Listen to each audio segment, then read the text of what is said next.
It really only takes my glasses. I'm ready for Rebekah. You could have had a bad bitch, not a middle. I need to do a fucking collab with Lizzo. She's the bad bitch. Charlie X, yeah. Honestly, imagine me in my studio, like my boxers, like, if you know me, I'm a whore for the four. I'm like just like continuously getting the perfect like girl sounding like. Literally, I've sent it to people and they're like, "Yo, who's that girl? She sounds hot." I'm like, ha.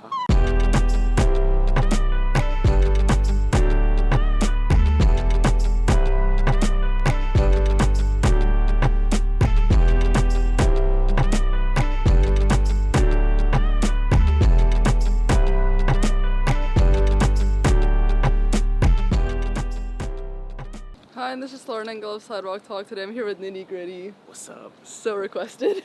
Hey, I'm excited. I didn't know that. I watch your shit all the time. Oh, so no way. I should have requested I was like me on 13 different emails like, NITTI GRITTI, NITTI GRITTI. Yeah, you should get him. I got you.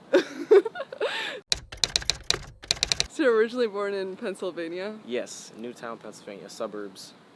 And are parents originally from Pennsylvania, or? Yeah, they met in New York, but they were both actually born in Pennsylvania. And then met in New York, came back to Pennsylvania. Mm-hmm. Yep. And they were missionaries your whole life, or? Yeah. Like, are your grandparents also missionaries? Like, is it like a? No, like the rest of my family's not. I don't mean this in a bad way, but they're very good, normal American, stable people, like doctor, lawyer type of business. Really amazing people. And then my parents, I think when I was like 6, we moved to Canada first to learn French, and then to Haiti. Oh. So it was like the training to move to Haiti. Yeah. Was it the first time your parents were living overseas? I think so. I mean, my mom had been to like Paris because she studied French in school, and then my dad, I'm sure they had traveled, but that was like their first like living. None of us had ever lived there. Yeah. I guess. That must have been so. Like, you were how old? 6? Yeah. So like in 2000. Yeah, I was born in '94. So yeah, 6 years old. Oh, we're the same age. Oh, what? When's your birthday? January 10. Hey, I'm May 10th. So these the day. Exactly. 4 months later. Yeah. But you remember a lot about living in Haiti, right? Like with the music and everything. Most of my childhood, like my best friend, that him and his wife actually just got married. I was their best man. Oh, nice. This past December. And then like a lot of my really good friends are from Haiti. Yeah, I mean, obviously, like, especially when you're growing up from 6 to like almost 18, those are like pretty influential years. So yeah, I remember honestly like a lot of my childhood being in that, not just Haiti, but like also like missionary kid kind of vibe. I don't know how to explain it. It's almost like oh, homeschoolers are like this way. There's a similar like stereotype for like missionary kids being like a certain way. So it's like funny to like think about, I don't know, just having this like, you grow up a certain way. It's just most missionary kids are like this. They go to a country, they're culture shocked, then they make friends, then they're like come back to the US and they're like, whoa, what the heck? Like, what's McDonald's? I didn't know that there was paved roads and stuff. I don't know. I did some missions in Philippines, so I can kind of relate. No, 100%. Yeah. You can learn it in a week. You go somewhere like third world and you'll, I don't know. Most people come back and they're like mind blown. So. Were you helping your parents a lot with like outreach and? Or I'm not gonna lie. When I was a kid, I'm not gonna sit here and act like some perfect little missionary kid that was always. I would obviously help my dad every now and again, but like when you're a kid, you're just like, no, I don't want. Like, imagine your dad every day asking you to like do the dishes. It's the same thing when they're like, oh, come help us. You're like, no, I don't want to. I just want to go play soccer with I'll play soccer with Haitian kids all day. Like I would do that, like the kids in my neighborhood, like we would play soccer and stuff, like fun stuff. But no, I wasn't like every day going on mission trips. Also, I was in school, so I mainly like went to like Haitian Americanized school, which was like, I'm sure if you're from Hong Kong and you went to school there, it was like a westernized version British of it. School, yeah. Okay, yeah, so it was British. Like, I don't know. So like imagine it not being full on Haitian, but like, were there a lot of Americans? Yeah, there's like, it's basically like missionary kids like me, and then wealthier Haitians, because it actually was a pretty good, like my school in Haiti was harder. School. Yeah, exactly. It was private school. It was harder than what's it called? Like public school, I guess. Yeah, it was definitely harder than public school. And then were your friends around you doing music as well, like back then? I had one friend. There's like almost no studios in Haiti. Yeah. But we did some crappy like, I think it was like we both like Kings of Leon, and like you know, like Fall Out Boy and stuff like that. So we wanted to make like a rock, and there was like not many Haitian kids that actually liked rock, and I played drums at the time. So we like went to a studio and did a song. I actually remember it not being the worst thing I've ever done. I've produced shittier stuff after that, like on my computer. So that was like the only time I remember actually like making music. Other than that, I would just like play Slipknot in my room. Like I got a guitar. Yeah. And then I had drums in Haiti, and that's when I started like learning instruments. I guess I didn't really produce much. And wait, so was the religion like still a big part of your life, or how influential is religion? Yeah, I mean, I guess like since I started touring, it's been hard to go to church. Would rather just go to my church and just live that faith. It's not based off of any overly Americanized religion, I guess, because that's so easy to just be like, oh, you're just Christian, oh, you're just Catholic. Right before I left for tour like 2 years ago, I guess I was always like leading worship and stuff. It's been like impossible to like do that since I've been touring. So obviously, naturally, I haven't been going to church as much at all, which sucks, but it's just true. Yeah. Do you ever find it contradicting, like all the, I guess, I feel like to a lot of Christians, or even like my parents, like the partying aspect or like the music aspect? No, 100%. My parents, and even like I still curse on the mic. It's just so hard not to like get excited and like, yeah, what the fuck is all like? And then you're like, you know, like I'm admitting that for sure, but it's like my pastor in Florida is like, he'll literally admit, he'll be like, he's like, he'll preach and tell us like honest stories where he's like, I got in my car and I cursed at someone, and I'm your pastor. I'm not perfect. You get me? Like, it doesn't. And also, there's also other moral things. Is it right or wrong? Does a word in that context mean the same thing? Blah blah blah. I'm not even gonna get into it, but. Are your parents really supportive? Yeah, 100%. Yeah, that's cool. I also don't. There's definitely a difference between getting sucked into it and having your own bubble of it, and I've been pretty adamant about only having my people on my team. I don't really do any drugs at all. I drink, but it's, you know, I'm not trying to like have a problem or do any insane partying. I guess I enjoy having fun partying with people, but it's more about like yourself controlling it, I guess, instead of it controlling you. So it's like, and not even just like drugs. It's even more sad to see people like unhappy in the industry. And like, I think that's even worse than just, because I know a lot of people that smoke or even do drugs that are not, like, I don't see that as their biggest problem. I see it like them being depressed or anxious causing them to do it. Yeah, exactly. Like, there's people that smoke and do drugs to enhance their experience, and there's people that do it to mask whatever was going on. So I guess if you can tell the difference, you can way more easily navigate it.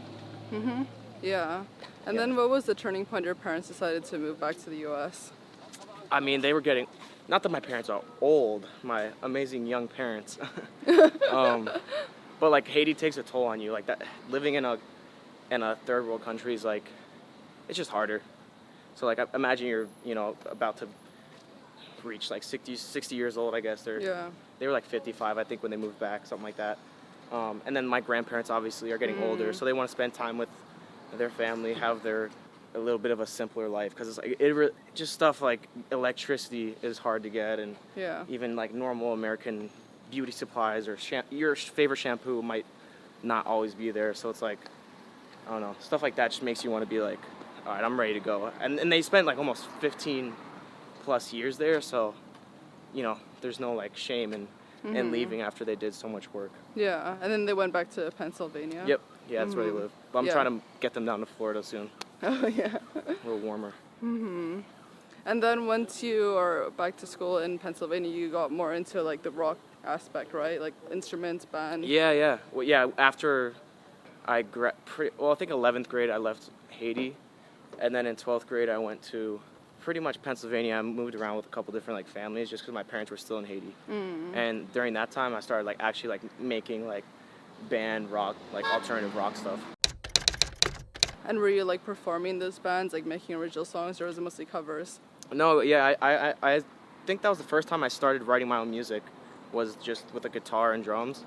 And then I downloaded like Mixcraft, which is like iMovie, like the crappiest version of an editing thing for music. Those were pretty bad. It was fun though. It's really fun to play drums.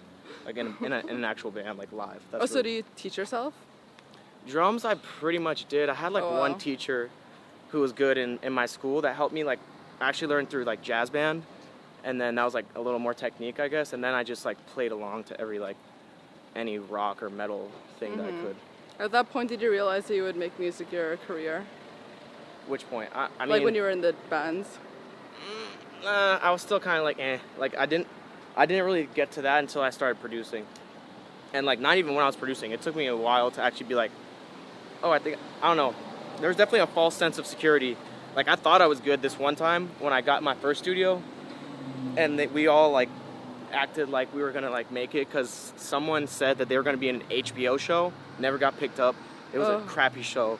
It was in Miami, so everyone talks shit in Miami. It's literally like it's insane. That's how I learned a lot of business, is by getting the dumbest things told to me in Miami. But we were like, oh, we're gonna make, because we like looked up, a music editor on HBO makes 20 grand a week, and we were like, oh, we're about to make 20 grand a week, and I was like making the worst like beats ever, like thinking like, oh, look at the beats behind the Kardashians, they're so simple, let's just do those and make 20 grand. Like that's what I really thought I was gonna do.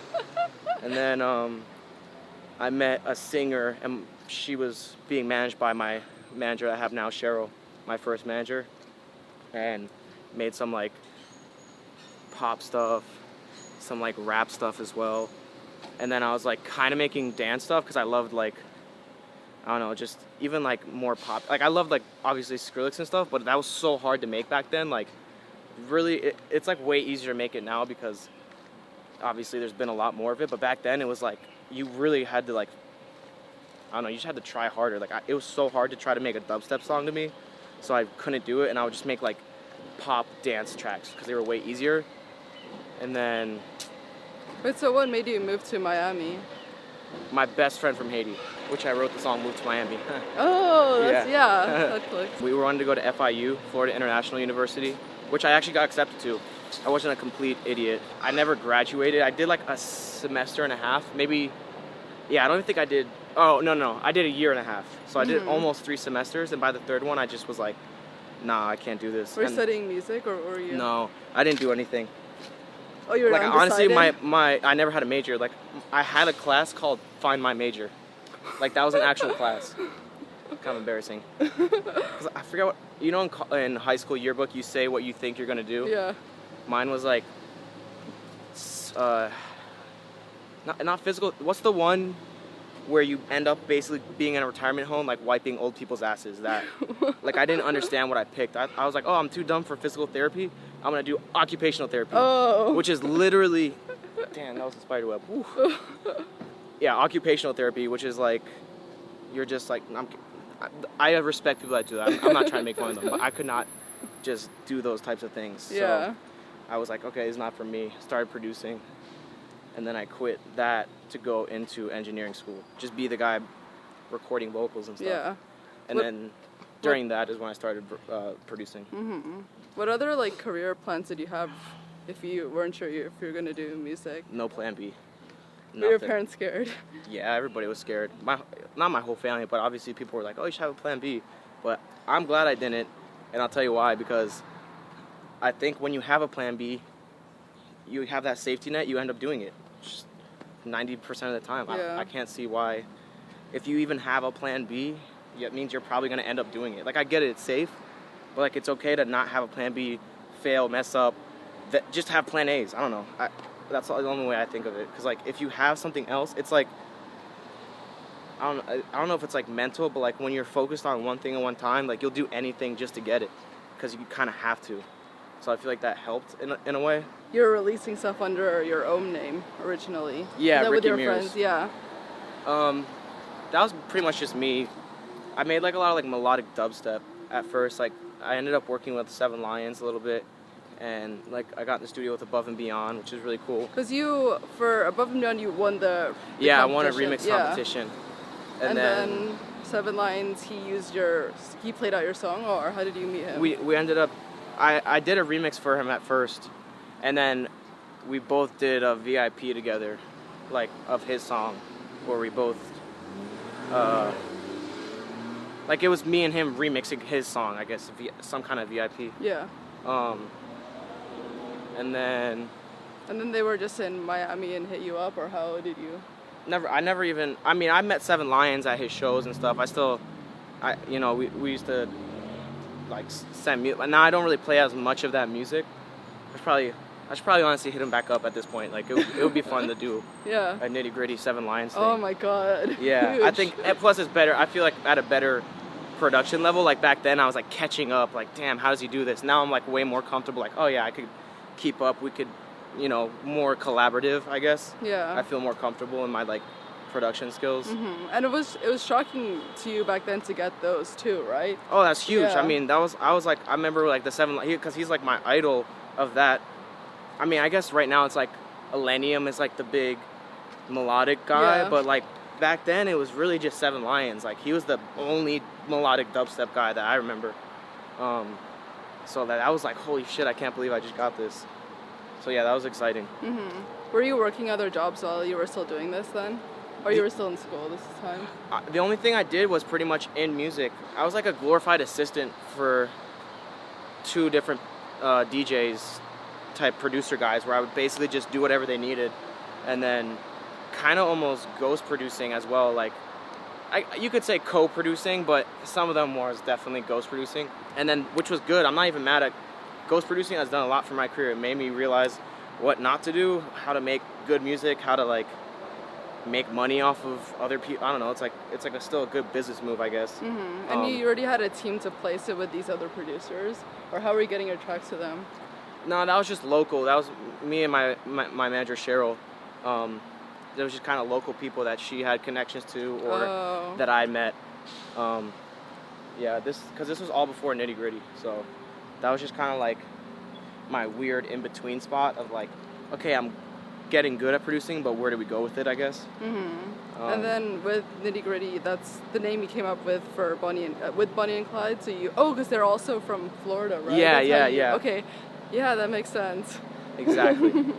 And then that's how I met my manager, Paul. Is right before that, he was like, yo, I love all your stuff. You make every kind of music, but we should like funnel it into a brand and like make I kind of wanted to do, once I did all the melodic stuff, it was like, it's kind of insane, like, I always feel like kind of like funny about it, but like, I was like just doing well in melodic dubstep, and I felt like it died. And then, because even Seven Lions just started doing house music, like, Seven Lions only did like melodic dubstep a lot, and then he completely switched to house and psytrance, and then there wasn't really anyone doing melodic dubstep, and I was like, damn, if he's not doing it, what do I do? So then we just started making bangers, which was really fun for me, because I've been doing so much melodic stuff that it was like fun. And then now it's like come back, I'm like, wow, isn't that insane how like came back? And now I feel like I've been like working on a lot more like actual that stuff. I have a rock EP coming out that's nice. Gonna be like melodic dubstep and like emo rock together. Oh my god, I'm excited. So like I have one with William Black. He's like another cool melodic guy. I think the one with Sullivan King, that one's like metal though, so I don't know if it'll be on that project or if we just release that one. That could be sick. And what I thought was interesting in your previous interview, that you wanted to spend like as much time on music as like social media and having this persona.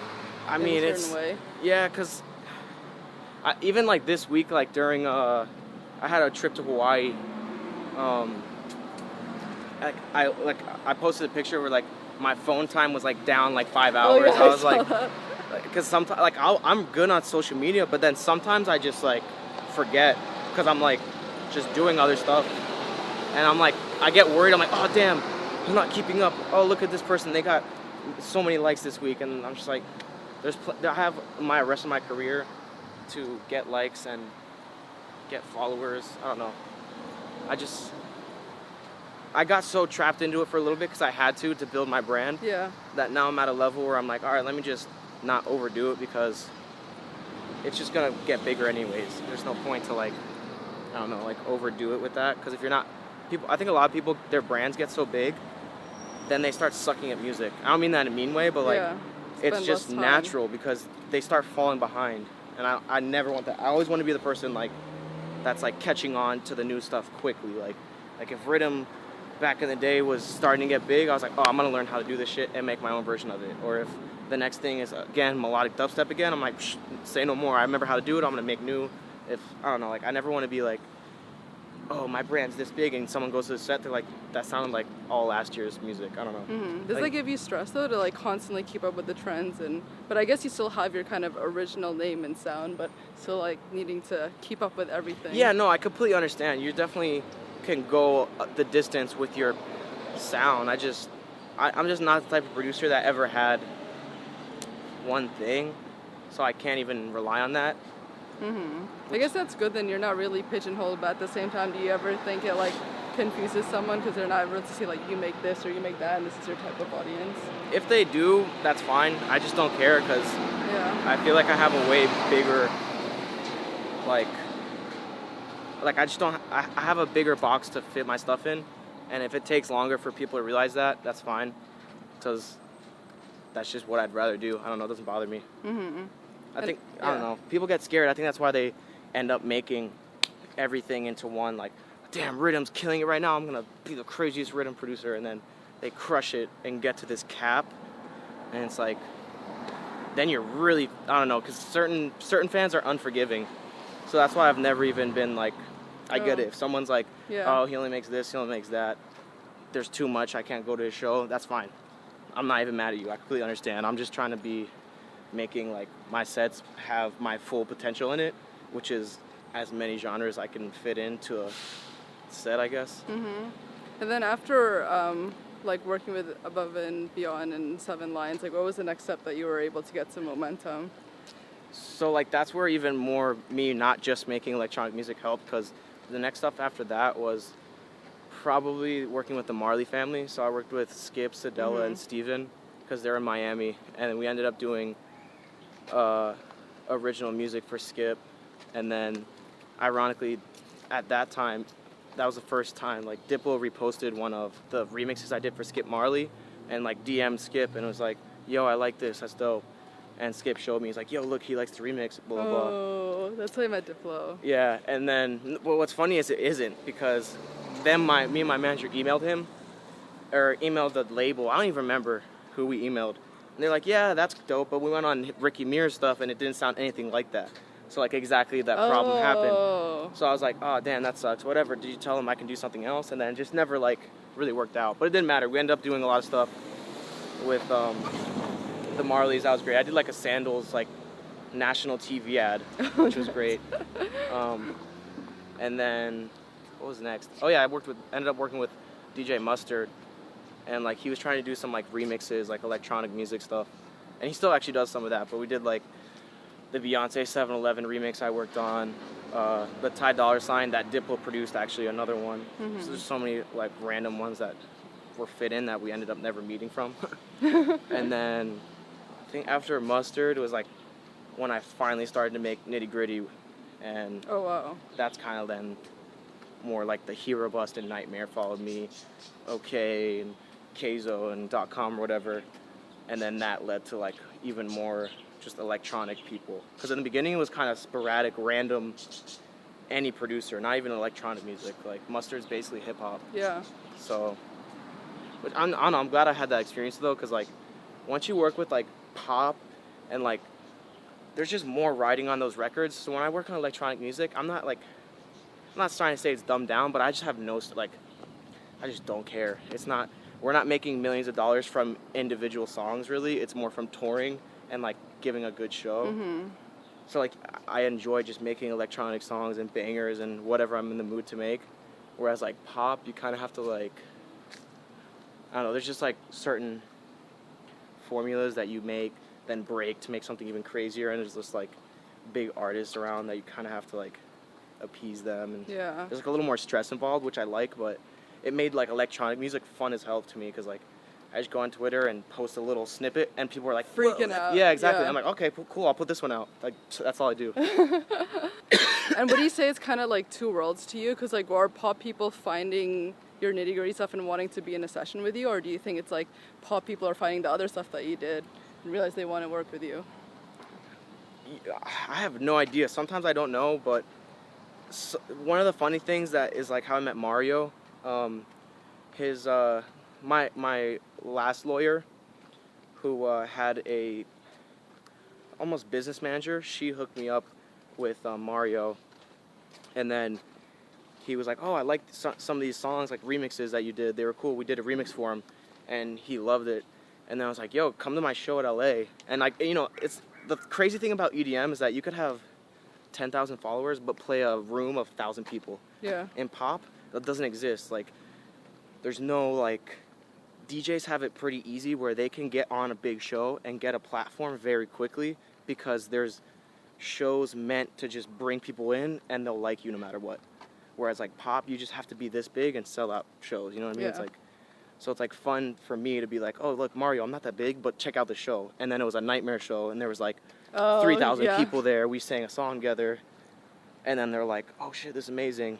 And then you get in the studio because of that. So Actually, speaking of singing, you're already singing like back when you started your own project, right? Yeah. Yeah. Was not that good, but I try. I can make it sound. I'm really good at making myself sound good, I guess. Through production. Yeah. I can sing a little bit, but it's more.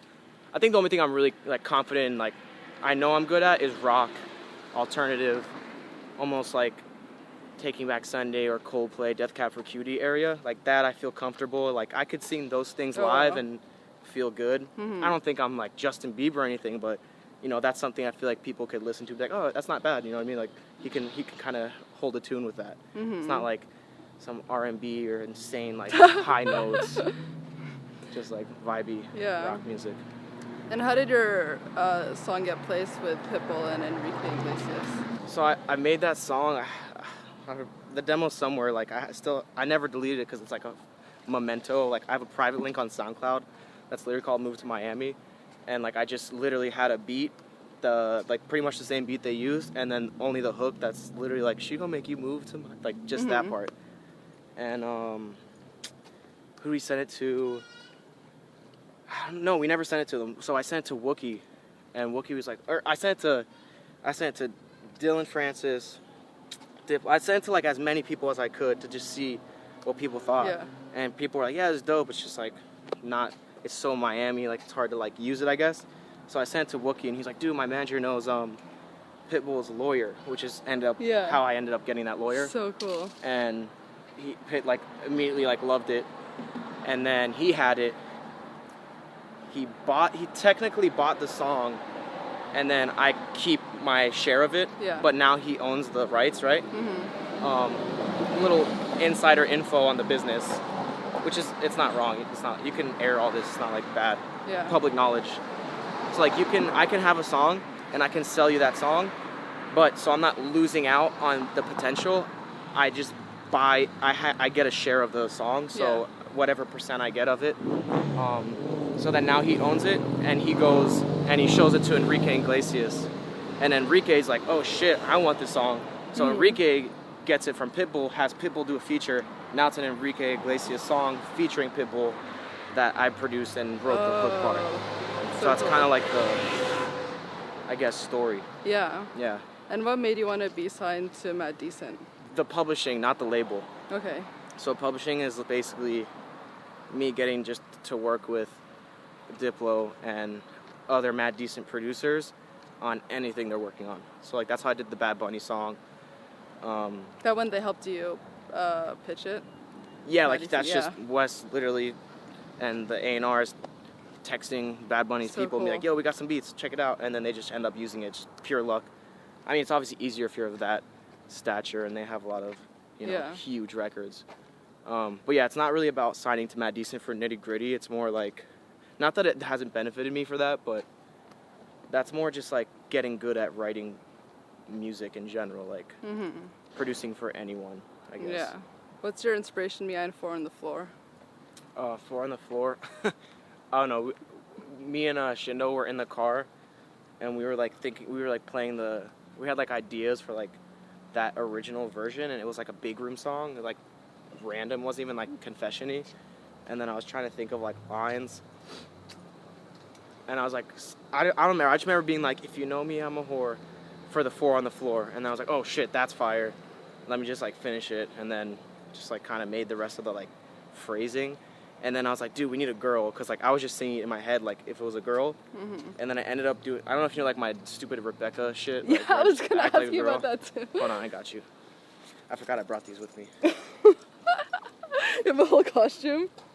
I don't know how the, well, she doesn't need a costume. She You had the wig, right, in the music video? I do have I don't have the wig with me. That is like the extra piece, but it really only takes my glasses. I'm ready for Rebekah. You could have had a bad bitch, not committal. I need to do a fucking collab with Lizzo. Just a bad bitch.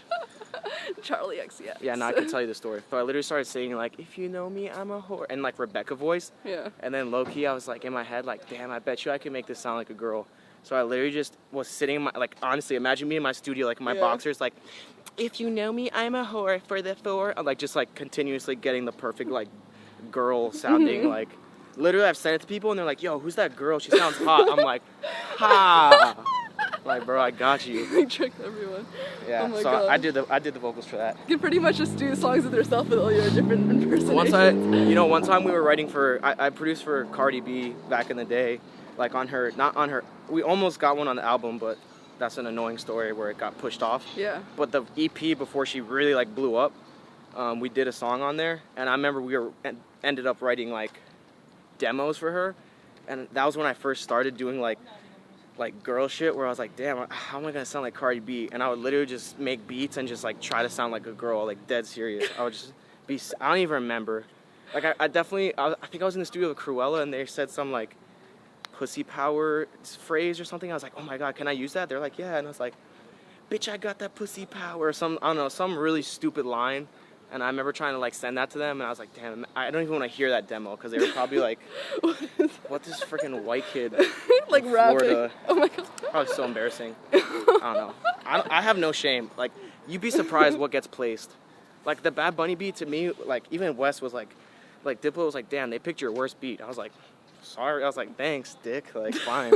It really only took me like an hour, but sometimes those like simple things, like, I don't know, sometimes those simple things just work. So I don't even care anymore. Send whatever. And I'm curious to hear about your Lego collection. How big is it now? It's embarrassing. So I have a... kind of want to do a Lego tour. I really need... I think... Oh, you know what? Since I started my vlog, then the thing is, it's like embarrassing. My room is so small because I live with my manager. I gotta wait till I get my own place to like set it up nice, because like I have it in 2 different spots. I have a nice, like, shelves where they look good, but there's just not enough shelves for them. So it's literally like lined here, lined on top, and then my whole couch is just full of them. My studio has them. They're on the floor. They're just, it's like, I look like a hoarder. Do you have any like favorite sets or anything? I think my favorite one, my friend actually got me a signed poster of Boba Fett, which is in Star Wars, the dude with the green helmet, the bounty hunter. Yeah. And I have like the full-size Lego like limited edition. Cool. It was like $250, embarrassing. And then he got me a signed poster of it, so like I have the poster and the Lego set. That's like my favorite one. Oh, they need to collab with you. Yeah. They need to do something cool. No, if I could get a Lego collab one day, that's like above like Skrillex. That's like above every like. No, I'm just kidding. Just kidding, Sonny. I still want to work with you. Inside is like would be crying if you got that. How would you say you've grown as a person compared to when you were younger? I don't know. I'm definitely more comfortable with like myself. Like I just in general, most kids are just more insecure, and then once you like grow up and you at least have some form of like stability in your life, you're just like, all right, now I'm good. I can do whatever I want and enjoy my life. Like I don't know. I guess there's not much different. I still act like a little immature kid all the time. Just do whatever random stupid shit. I don't know. Yeah. I don't really take stuff too seriously. It's gonna be, I'd be hard pressed to just have like a normal kind of daily life. Like I love the lifestyle I have, because I can kind of like bounce. It's the same way I make music, I guess, or even the way I talk. I'm sure this is gonna sound like gibberish, but like just bouncing around a little bit. Like I like being in LA for a little bit, going home for a little bit, Hawaii. Where are we going after this? We're going to Vegas. I don't know, especially if you want to enjoy it. You could so easily just be on tour and be like, oh, I'm so sick of this. I don't like planes. I don't like blah, blah. But like if you, I guess like get used to it and try to find like the good part about it, you're gonna start enjoying it. Because if you start focusing on it like it's a bad thing, you're just gonna stay in that mindset. So I feel like that's the main thing that's changed. I'm just like more happy to be doing whatever I'm doing instead of like trying to complain all the time about it. Because humans naturally love to complain. Like, it's insane. You know what? Humans can literally get along by complaining about something together. Yeah, so if you ever think about it, like that's basically Twitter. Like the most, you know why DJs are best friends? Because they're all yelling at United Airlines or American too Airlines. Many of those tweets. Literally. What would you say have been the biggest challenge in your life so far, or challenges? I mean, the most obvious one is when I was like in between quitting school and trying to make money being a musician, like being a producer. That was rough because like in that time, I remember this one summer I got mono. Oh, wow. And I got some other sickness right in between. My appendix got removed. And that was right when I was trying to like work on like, I think a remix for something that I was trying to get paid. Because I used to go on this site called Freelancer, which you would do like random shit, like a little 30-second commercial would pay you like $100 to do a little jingle. And I would try to do those like every day, like try to make money. I did some country remixes back in the day that were so bad. But they paid me like $2,000, some crazy. That's like, so good. They are so stupid for doing this. Like, I don't know why they paid me that much money. But yeah, that was like a rough. And then I got carjacked in Miami. I literally have you ever seen the movie 22 Jump Street? Yeah. Like, you know, in like that hood neighborhood where it's like the Korean church and then all the like, my neighborhood was like that in Miami. Like, oh wow. Like my next door neighbor was like definitely like cokehead. The downstairs guy was basically homeless. Oh my God. Like I remember giving him like money and a Bible and I never saw him again. Like it was like insane. And then I got carjacked there. Then I moved to like also the hood, but nothing happened there. I had crazy roommates. The one girl like let the dog out, it died. They almost got in a fist fight. I had to like yell. I paid one girl like $250 or something to stop arguing. And then my manager like told her all these stories and she's like, yeah, you should just come move with me. So then after I got there in like the suburbs, I was like, all right, let me try to make some money and like make music. Yeah. What does love mean to you? What does, I guess like sacrifice. It's probably the biggest word. I was just talking about this with someone last night. I was like, you came up with it so quick. Yeah, I was like, what? It was pretty easy because I literally was just talking about this. It's definitely not infatuation that we were talking about. It's like, yeah, it's not. Infatuation and love are always confused because the infatuation part is like, ooh, I'm excited and warm and bubbly to be around you. Whereas love is like, I hate you. I don't want to see you right now, but I'm going to help you bring in your groceries and give you a back rub, even though I don't even want to see your face right now. Like, it's kind of opposite, but it almost is the real thing. Last question. What do you want to be remembered for?